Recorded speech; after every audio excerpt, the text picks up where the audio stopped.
Director Gackey, as a former member myself of the Small Business Committee, the ranking member in fact, I'm painfully aware of the numerous reporting requirements that these small businesses face.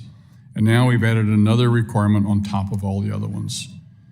The burden is getting very heavy, and people wonder why our small businesses are struggling sometimes and why they're going out of business and why they're consolidating.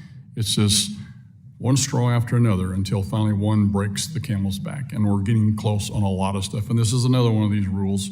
And again, it begs the question, you said a while ago, there's, I think Director Nelson, or Secretary Nelson made a comment, there's 32 million small businesses in the country.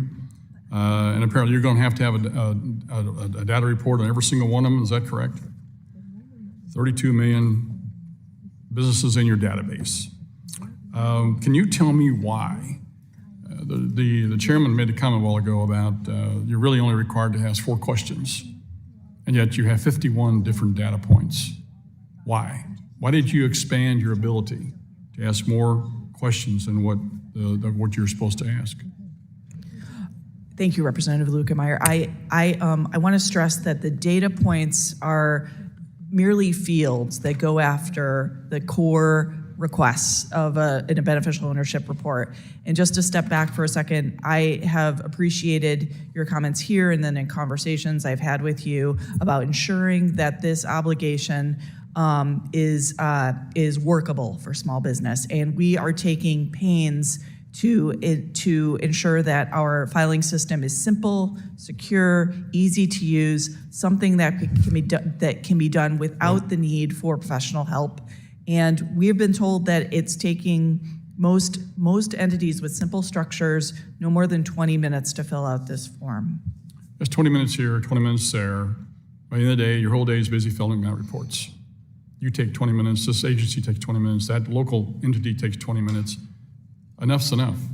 You already have this information. Why are you getting any information from this that you couldn't get from a warrant?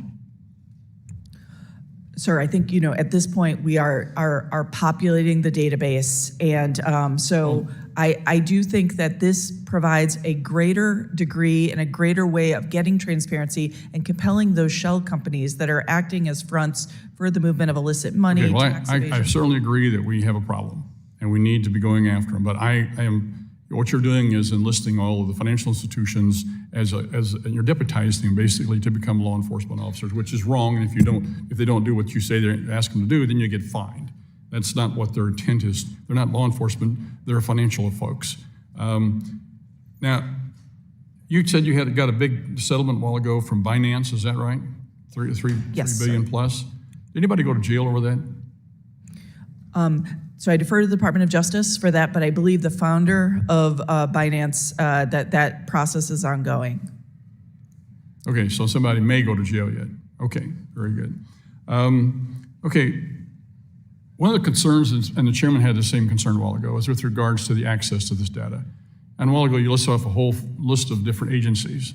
And I think the 8 different federal agencies have already shown they're not very good guardians of people's data to begin with, i.e. the IRS, FDIC, among others. I mean, this is almost ridiculous. So whenever you do this, for instance, the Small Business Administration, that's documented with the Inspector General report of like $200 billion worth of fraud. Are you working with them to try and find ways to see if there's a way that you can be helpful with them? Or are you correlating data with the Small Business Administration and all the fraud that they found?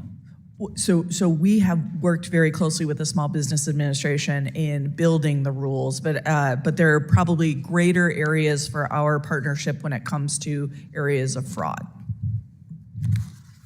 Okay, Undersecretary Nelson, you talked a while ago about one of your duties is protecting human rights. Is that right? Yeah. And with you sanctions? Yes, absolutely. What are you doing with China? So we've designated a number of individuals for human rights violations in China, as you know, particularly associated with the treatment of the Uyghurs. Along that line, can I ask you a follow-up? Of course. You just had a Super Bowl. We did. Temu had a big ad on the Super Bowl. They use slave labor to make their garments, to make their products. They don't deny that. They say, no, we don't, but they don't take any effort to hide the fact that they don't really care one way or the other. Why are they on your list, or are they getting ready to be on your list of sanctioned entities? We under our GLOMAG human rights authorities, we take referrals from civil society and obviously Well, there's colleagues a here. couple articles that just been appearing over the last week or so about them, and now they have a big ad on us in the Super Bowl. I mean, they're out there. I don't know why you can't do something about this. I appreciate the concern, and certainly we will take on board that concern. I can't Okay. give you a potential. Thank you very designation, much. of course. My time's expired.